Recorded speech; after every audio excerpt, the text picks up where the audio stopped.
During World War II, the Soviet Union lost approximately 158,000 soldiers to execution by their own blocking detachments, more than the entire US combat death toll in Vietnam. But these men weren't killed by the enemy. They were shot by their own side, by secret police units positioned behind Red Army lines with orders to execute anyone who retreated. This is the story of how Soviet victory was built on systematic terror. The Eastern Front claimed over 27 million Soviet lives between 1941 and 1945. We remember the heroic defense of Moscow, the brutal house-to-house fighting at Stalingrad, the massive tank battles at Kursk.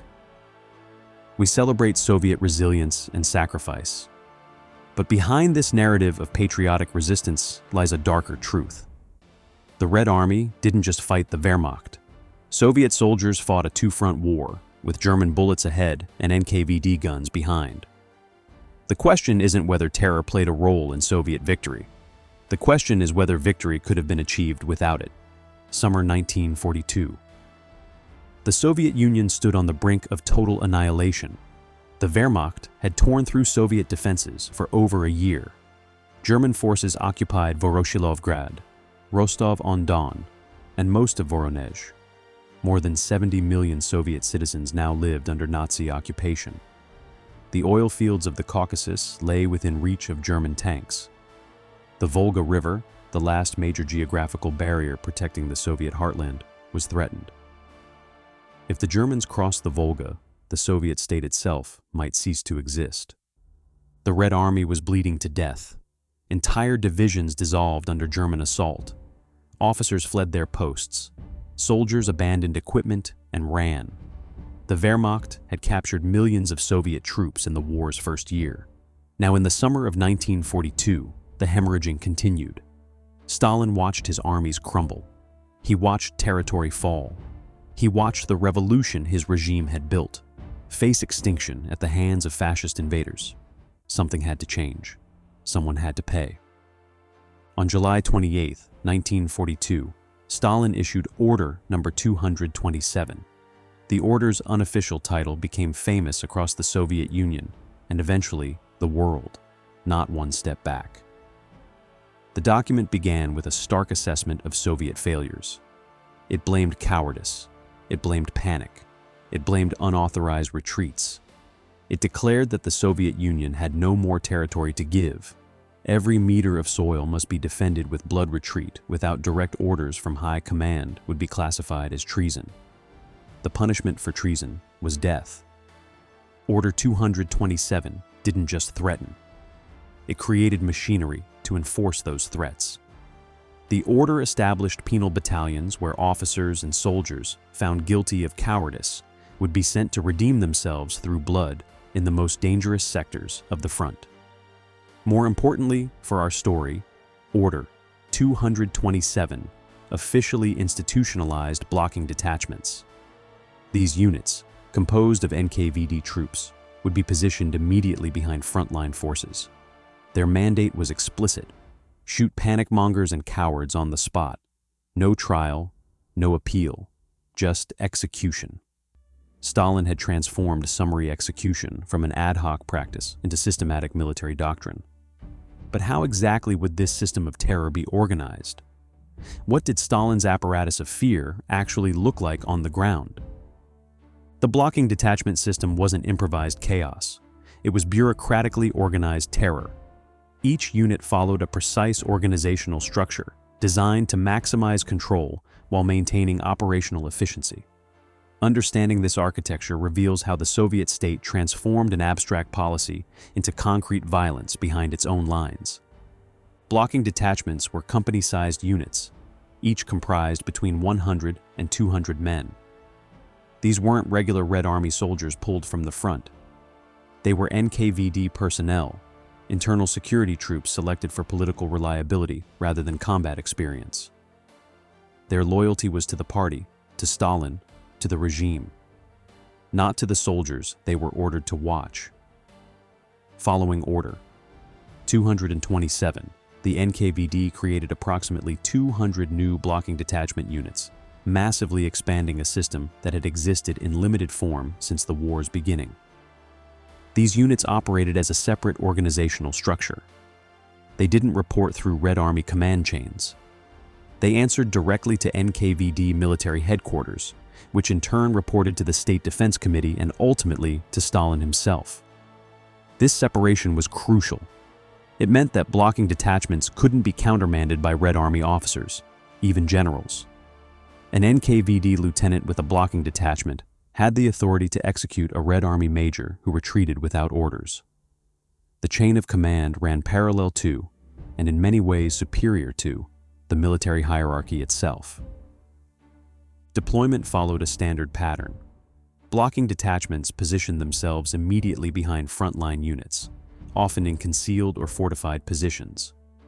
Close enough to observe the forward troops, close enough to intercept anyone who ran.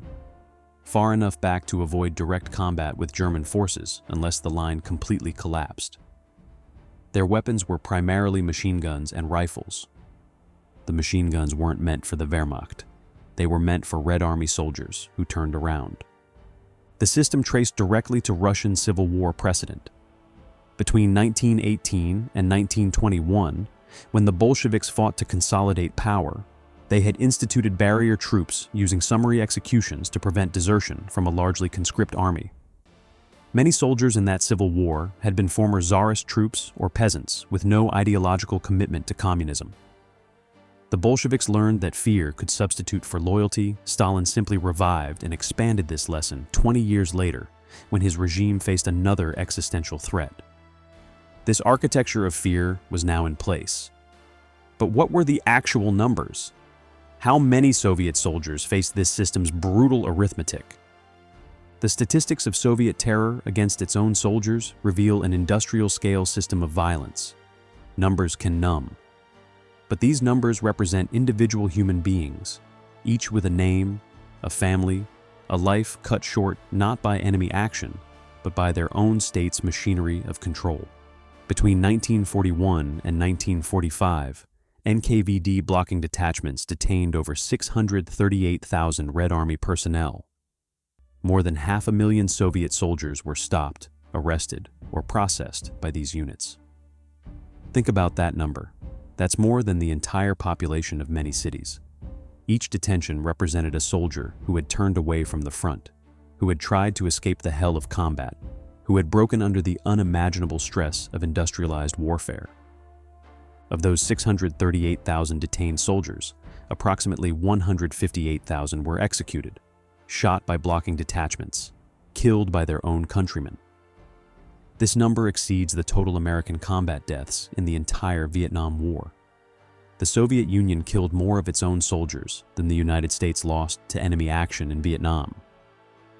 Let that sink in. These weren't casualties of battle. These were deliberate killings carried out as policy. The numbers break down further. Of the detained soldiers, 348,000 were eventually returned to their units. They were processed, threatened, perhaps beaten, then sent back to the front. Another 188,000 were formally arrested, likely destined for military tribunals and either execution or the Gulag system. Approximately 50,000 were executed on the spot, without even the pretense of detention or processing. An NKVD officer would simply shoot them where they stood.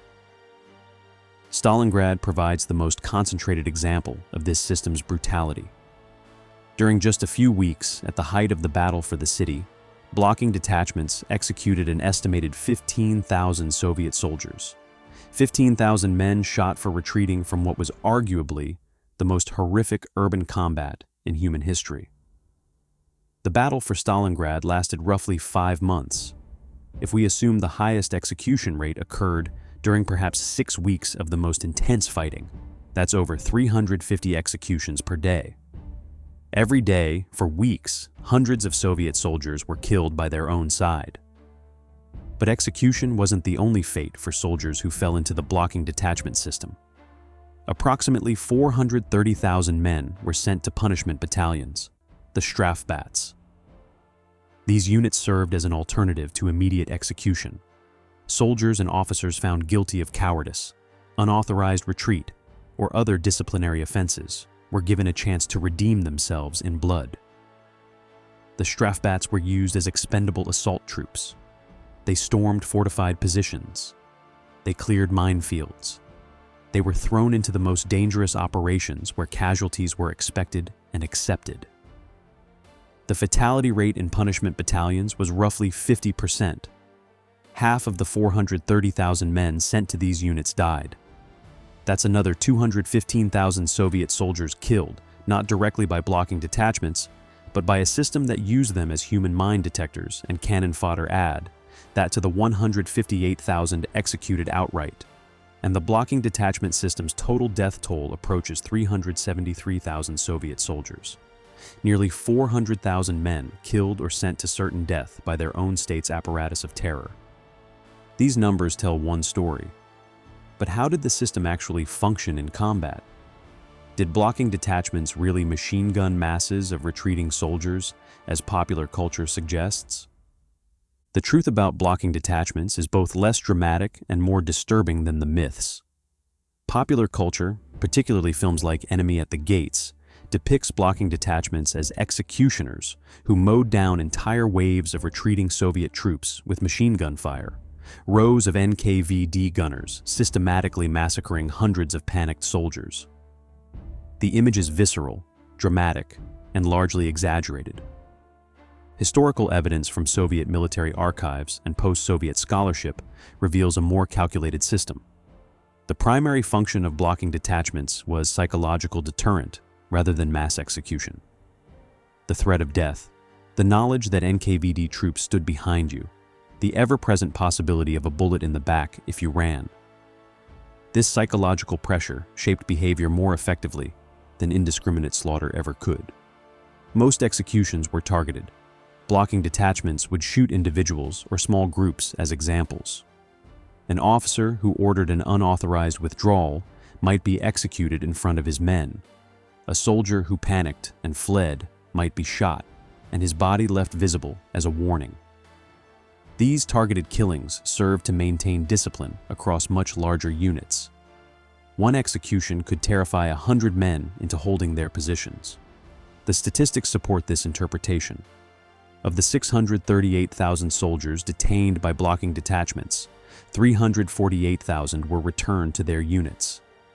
That's the majority. Most soldiers who encountered the blocking detachment system weren't executed. They were stopped, processed, threatened, and sent back to fight. The system operated through calculated terror rather than wholesale massacre. The possibility of execution loomed over every soldier, but the probability of actual execution for any individual remained relatively low unless they were repeat offenders or their actions directly led to military disaster. Red Army veteran testimony confirms this psychological dynamic. One soldier recalled after the war, "We knew that the NKVD was behind us, and if you ran, you would be shot, but sometimes it was the only thing that kept the line from breaking." This statement reveals the uncomfortable complexity of the system. The veteran acknowledges the terror, he acknowledges the threat of execution, but he also acknowledges that this terror served a military function. It prevented panic from cascading into total collapse. This doesn't make the system less brutal. If anything, it makes it more insidious. A system of indiscriminate mass execution would have been unsustainable. It would have destroyed the Red Army from within. Instead, the Soviet state created a system calibrated to maximize fear while minimizing the actual number of executions needed to maintain discipline. It was terror as precision instrument, rather than blunt weapon. The blocking detachments also performed functions beyond execution. They arrested suspected deserters and traitors. They prevented unauthorized movement away from the front. They gathered intelligence on unit morale and political reliability. They served as a visible symbol of the regime's reach and power. Every Soviet soldier knew that even in the chaos of combat, the party was watching. The NKVD was there. Retreat meant death. If the system was designed for psychological effect, who were the people caught in its machinery? What did it feel like to fight with enemy guns ahead and Soviet guns behind? For millions of Red Army soldiers, every battle involved a terrible calculation. German artillery and machine guns to the front, NKVD blocking detachments to the rear advance into enemy fire, and you might die. Retreat, and you would certainly die. The mathematics of survival became a calculus of choosing which death seemed less immediate. Red Army soldiers faced a literal two-front war. Wehrmacht troops wanted to kill them. Their own state's security apparatus stood ready to execute them. Letters home, when soldiers dared to write honestly, reveal this psychological burden. Diaries discovered after the war document the constant awareness of the threat behind them. Post-war testimonies from veterans who survived describe the mental strain of fighting under these conditions. The psychological impact went beyond individual fear. It shaped unit cohesion in complex ways. On one hand, the threat of execution could prevent panic from spreading. If soldiers knew that running would lead to certain death, they might stand and fight even in desperate situations. The blocking detachments could stop the cascade effect where one soldier's fear triggers mass retreat. On the other hand, the presence of these units bred resentment and distrust. Soldiers knew their own state considered them potential traitors. The regime didn't trust them to fight for patriotic reasons alone. They needed guns at their backs. Veterans described the psychological calculus in stark terms. Do you charge a German machine gun position with perhaps a 50% chance of death? Or do you refuse and face a 100% chance of execution by blocking detachment? The math was brutal, but clear. Some soldiers internalized this calculation so deeply that it shaped their combat behavior at an instinctive level. The fear of the NKVD became as immediate as the fear of German bullets. The constant presence of blocking detachments created pervasive anxiety that extended beyond moments of actual combat. Soldiers worried about being accused of cowardice, even for legitimate tactical withdrawals. Officers hesitated to make sensible retreats that might save their men because they feared being shot for unauthorized withdrawal. The system created a climate where military judgment became subordinate to political fear. Some soldiers found the blocking detachments psychologically necessary, even as they resented them. The same veteran testimony that acknowledged the terror also acknowledged the function. Sometimes the line was breaking. Sometimes panic was spreading. Sometimes the only thing that stopped total collapse was the knowledge that retreat meant death. This doesn't justify the system, but it reveals how the Soviet state successfully weaponized fear to military effect.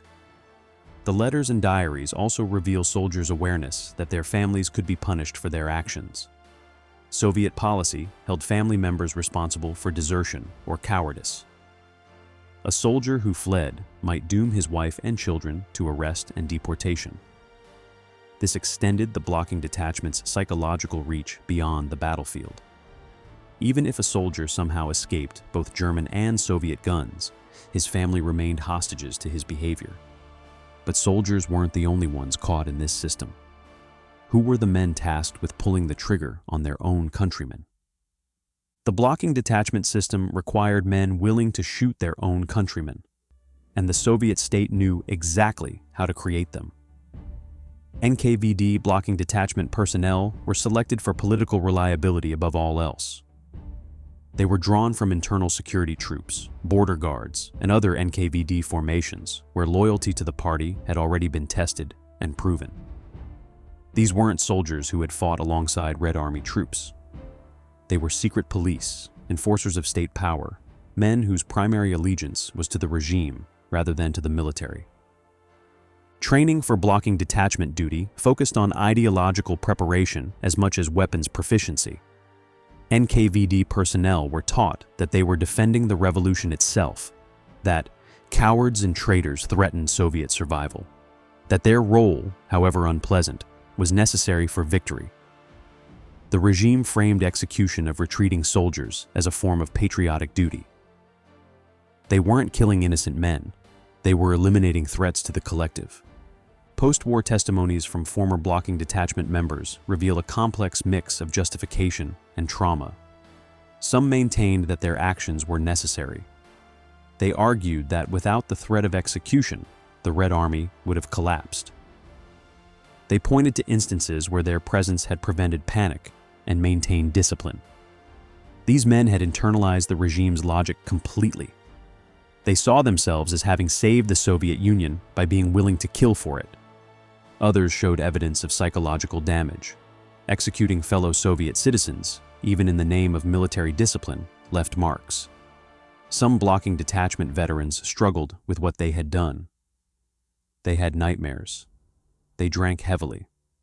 They avoided discussing their wartime service. The regime had asked them to become executioners of their own people, and that burden didn't disappear when the war ended. The selection process itself reveals the regime's deep distrust of its own military. The Soviet state didn't assign regular Red Army units to blocking detachment duty. It couldn't trust ordinary soldiers to shoot their comrades. Instead, it required a separate class of enforcers, men whose loyalty had been cultivated through years of service in the security apparatus. This separation was fundamental to the system's operation. Blocking detachments had to be psychologically and organizationally distinct from the troops they monitored. NKVD personnel in blocking detachments also performed intelligence functions. They monitored unit morale. They identified politically unreliable soldiers and officers. They reported on attitudes toward the regime and the war. They were the eyes and ears of Stalin's security state embedded behind the front lines. Execution was their most visible function, but surveillance and political control were equally important to their mission. Some blocking detachment members developed reputations for particular cruelty or zealousness. Others tried to minimize executions where possible, preferring detention and return to units over summary killing. The system allowed for individual variation in how its mandate was carried out, but the mandate itself remained constant: prevent retreat, maintain discipline, use death as necessary. The regime protected blocking detachment personnel from consequences. After the war, very few faced prosecution for their actions. Their work had been officially sanctioned. They had followed orders. The Soviet state had no interest in prosecuting men who had enforced its policies. Most were simply reassigned to other internal security duties or demobilized. They melted back into Soviet society, carrying the secret of what they had done. The system ensnared soldiers and executioners alike. But what about the officers who commanded Red Army units? Were they immune to this terror? The blocking detachment system didn't just threaten enlisted soldiers. It reached into the Red Army's command structure itself. Order 227 specifically targeted officers, threatening court-martial and execution for unauthorized retreats. Commanders who failed to hold their positions faced the same terror they were supposed to enforce on their troops. The system made no exceptions for rank when it came to the punishment for retreat. Red Army officers operated under crushing dual pressure. They had to make tactical military decisions while considering the political consequences of those decisions. A retreat that made perfect military sense, that would save lives and preserve combat power for future operations, might result in the commanding officer's execution. The threat shaped command decisions in ways that sometimes contradicted sound military judgment. Archival records document specific named Red Army commanders who were executed under Order 227 provisions. These weren't abstract statistics. They were colonels and generals, experienced officers whose military careers ended in front of NKVD firing squads. Some were executed for retreats that any reasonable military commander would have ordered. Others were shot pour encourager les autres, to terrorize other officers into holding impossible positions. The threat of execution forced commanders to hold untenable positions, even when retreat was the only sensible option. During the desperate fighting of 1941 and 1942, this resulted in the encirclement and destruction of entire Soviet armies. Officers who might have saved their forces through timely withdrawal instead stood and fought until their units were annihilated, because retreat meant certain death at the hands of their own side. Some commanders internalized the regime's logic. They became true believers in Order 227's doctrine. They saw retreat as treason, regardless of tactical circumstances. These officers enforced blocking detachment policies with enthusiasm, sometimes exceeding even the NKVD's expectations for brutality. They became perpetrators of the system, rather than merely its victims. Others tried to navigate between military necessity and political survival. They developed euphemisms for retreat, strategic withdrawal, tactical repositioning, elastic defense. They tried to maintain some flexibility in combat operations while avoiding the appearance of unauthorized retreat. This linguistic gymnastics sometimes worked. More often it didn't. The NKVD and the political officers embedded in Red Army units were trained to detect such evasions. The pressure on officers intensified during the war's most desperate phases. In the summer and fall of 1942, as German forces drove towards Stalingrad and the Caucasus, Red Army commanders faced impossible situations daily: hold positions that couldn't be held, attack with forces that couldn't succeed, prevent retreats that military reality demanded, all while knowing that failure meant execution. Some officers cracked under this pressure. They suffered mental breakdowns. They made irrational decisions driven by fear rather than military judgment. They sacrificed their troops in futile attacks because doing nothing seemed more dangerous than doing something suicidal. The blocking detachment system didn't just threaten officers with death. It warped their ability to command effectively. The system also created perverse incentives for officers to falsify reports. If admitting retreat meant execution, then reports would claim that positions were held even when they had been abandoned. This corrupted the Red Army's intelligence picture and made strategic planning more difficult. Commanders at higher levels couldn't trust the information flowing up from the front because everyone knew that honest reporting could be fatal. Yet some officers managed to balance military effectiveness with political survival. They learned which retreats could be justified and which couldn't. They developed relationships with political officers and NKVD representatives that allowed for some flexibility. They became skilled at the political dimension of command, navigating the terror system while still trying to win battles. These officers often emerged as the Red Army's most successful commanders by 1943 and 1944.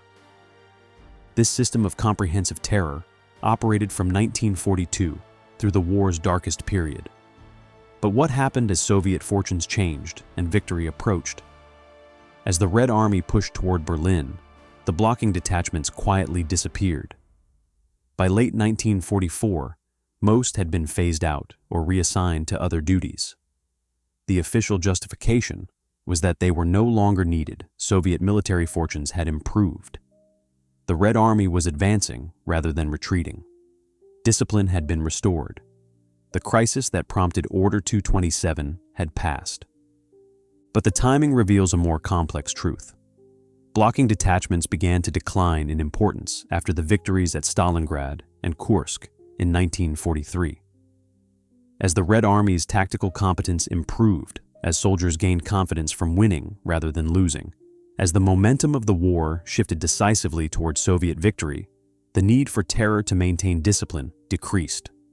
Success bred its own discipline. Soldiers who were advancing toward Berlin needed less coercion than soldiers who had been retreating toward Moscow. The decline of blocking detachments coincided with broader improvements in Soviet military effectiveness. By 1943, the Red Army had reformed its command structure. Many officers purged in the 1930s had been quietly rehabilitated and returned to duty.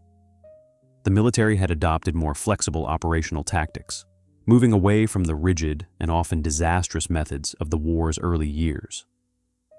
Soviet industry was producing tanks, artillery, and aircraft in massive quantities. The logistical system had stabilized. The Red Army of 1943 was a fundamentally different and more effective force than the army that had nearly collapsed in 1941 and 1942. But this doesn't mean the blocking detachment system was irrelevant to Soviet victory. The uncomfortable truth is that we can't run the counterfactual. We can't know what would have happened if Order 227 had never been issued, if blocking detachments had never existed, if 158,000 soldiers hadn't been executed by their own side? Would the Red Army have collapsed completely in 1942? Would Stalingrad have fallen? Would the Soviet Union have been forced to negotiate a separate peace with Nazi Germany? Soviet victory emerged from multiple factors operating simultaneously. Genuine patriotism motivated millions of Soviet soldiers. The defense of the motherland against fascist invasion was real and powerful. Soldiers fought for their families, their homes, their country. This patriotic motivation intensified after Soviet citizens witnessed German atrocities in occupied territories. The desire for revenge, the determination to drive the invaders out, these were authentic forces that sustained Soviet resistance. Improved military competence played a crucial role. Better training, better tactics, better coordination between arms, better use of intelligence, better operational planning. The Red Army of 1944 was professionally superior to the Red Army of 1941 in almost every measurable way. This improvement came from hard experience, from learning what worked and what didn't, from the emergence of talented commanders like Zhukov and Rokossovsky who understood modern mechanized warfare. Superior logistics and industrial production provided the material basis for victory. Soviet factories produced more tanks than Germany, more artillery, more aircraft. The United States provided crucial support through Lend-Lease. The Soviet Union's ability to mobilize its economy for total war, to relocate entire industries eastward beyond German reach, to maintain production even under catastrophic circumstances, created the material conditions for military success. Yet the ever-present shadow of state-sanctioned violence against its own soldiers remained integral to this victory narrative. The blocking detachments were part of the system that produced Soviet triumph. They can't be separated from the patriotism, the military competence, the industrial production. They existed alongside these factors. They interacted with them. A soldier motivated by patriotism still knew that NKVD troops stood behind him. An officer's improved tactical skill was still constrained by the threat of execution for unauthorized retreat. The legacy of the blocking detachment system reveals that Soviet victory can't be understood through simple narratives. It wasn't purely heroic resistance by a united people against fascist aggression, but it also wasn't purely coerced compliance maintained through terror. It was both. It was genuine patriotism operating within a framework of systematic state violence. It was military competence exercised under threat of execution. It was industrial mobilization, driven by both collective determination and individual fear. The soldiers who fought from Moscow to Berlin carried this duality within them. They were heroes who endured unimaginable hardship and defeated Nazi Germany. They were also victims of their own state's terror apparatus, forced to fight with guns at their backs as well as their fronts. Both truths exist simultaneously. Both shape the outcome of the war. The question that haunts this history is whether the Soviet Union could have achieved victory without the blocking detachments. Stalin clearly believed it could not. He believed that only the threat of immediate execution could prevent the complete collapse of Red Army discipline in 1942. He may have been right, or he may have been wrong. The Red Army might have stabilized on its own, driven by patriotism and the sheer necessity of survival. We'll never know. What we do know is that 158,000 Soviet soldiers were executed by their own side. We know that 430,000 men were sent to punishment battalions, where half died in suicidal assaults. We know that over 638,000 soldiers were detained by blocking detachments. These numbers are facts. They represent the price that Stalin's regime demanded, and Soviet soldiers paid for the system of terror that operated behind the front lines. The story of NKVD blocking detachments and Order 227 reveals a disturbing answer to how Soviet victory was achieved. It came through a calculated system where state terror, genuine patriotism, and military competence operated simultaneously. The three forces reinforced each other in ways that can't be cleanly separated. Soviet soldiers fought with extraordinary courage, but they fought knowing that German bullets awaited them ahead and Soviet guns stood ready behind. This two-front war, where the Red Army faced both Nazi invasion and its own secret police, demonstrates that Soviet triumph can't be reduced to simple narratives. It wasn't only heroic resistance, it wasn't only brutal coercion. It was both, intertwined in ways that shaped every battle, every advance, every victory from Stalingrad to Berlin. The statistics tell part of the story. Over 638,000 detained soldiers, approximately 158,000 executions, another 430,000 men sent to penal battalions where half died. These aren't abstractions. Each number represents an individual human being, a son, a brother, a father, a person who faced the horror of modern industrial warfare and then faced execution by his own state for the crime of wanting to survive. The uncomfortable truth is that we may never know whether the Soviet Union could have won without the blocking detachments. Stalin believed it could not. He believed that only the systematic threat of execution could prevent total military collapse in 1942. The blocking detachments were his answer to existential crisis. They were the regime's insurance policy against defeat, purchased with the blood of its own soldiers. But the cost of that insurance was paid by men who had no choice in the matter.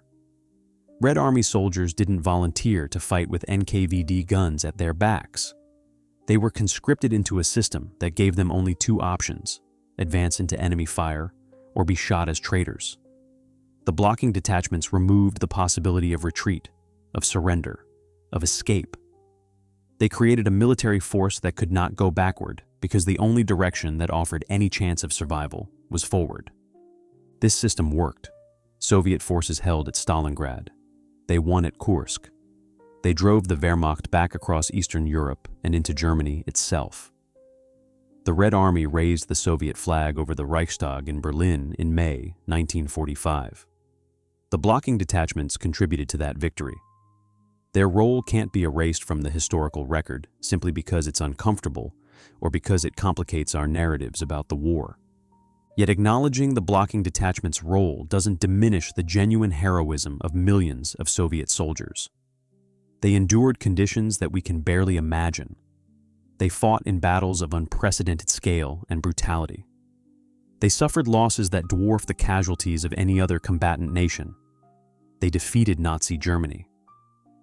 That achievement remains real, regardless of the methods their regime used to sustain it. The legacy of the blocking detachments forces us to confront difficult questions about how nations wage total war. What methods are acceptable when national survival is at stake? Can victory achieved through terror against your own population be called just? What price is too high for military success? These questions don't have easy answers. The blocking detachments existed in a context of existential threat where the alternative to victory was annihilation. But context doesn't erase moral responsibility. The Soviet regime chose to implement Order 227. It chose to create blocking detachments. It chose to execute 158,000 of its own soldiers. These were decisions made by human beings, primarily by Stalin and the leadership of the NKVD and the Red Army. They believed these measures were necessary.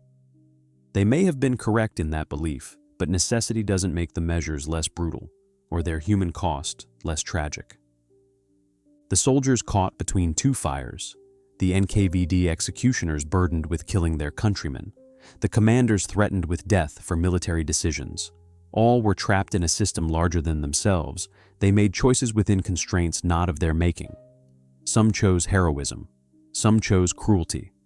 Most simply tried to survive. The blocking detachment system shaped all their choices, narrowing the range of possible actions, making survival itself a form of moral compromise. The question that remains unanswered, perhaps unanswerable, is whether the Soviet Union could have achieved victory without this system of terror. Could genuine patriotism and military competence have been enough? Would the Red Army have held at Stalingrad without blocking detachments executing 15,000 soldiers in a few weeks? would Soviet forces have advanced to Berlin without the threat of execution driving them forward? We know with certainty that Stalin believed the answer was no. He believed that the blocking detachments were necessary. He believed that Soviet soldiers needed guns at their backs as much as they needed weapons in their hands, and 158,000 executed Soviet soldiers paid the price for that belief. Their blood, along with the blood of millions who died fighting the Wehrmacht, purchased Soviet victory. Both sacrifices were real. Both were necessary in the system as it existed. Both deserve to be remembered, even when remembering forces us to acknowledge uncomfortable truths about how victory was achieved.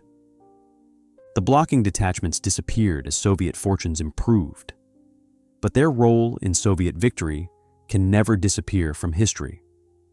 They were part of the machinery that produced triumph over Nazi Germany. They were instruments of state terror deployed against the Soviet Union's own soldiers. They were both. And that duality, that terrible combination of genuine resistance and systematic coercion, defines the truth of how the Eastern Front was won. If you enjoyed this story, hit subscribe for more World War II historical deep dives every week. Thanks for watching.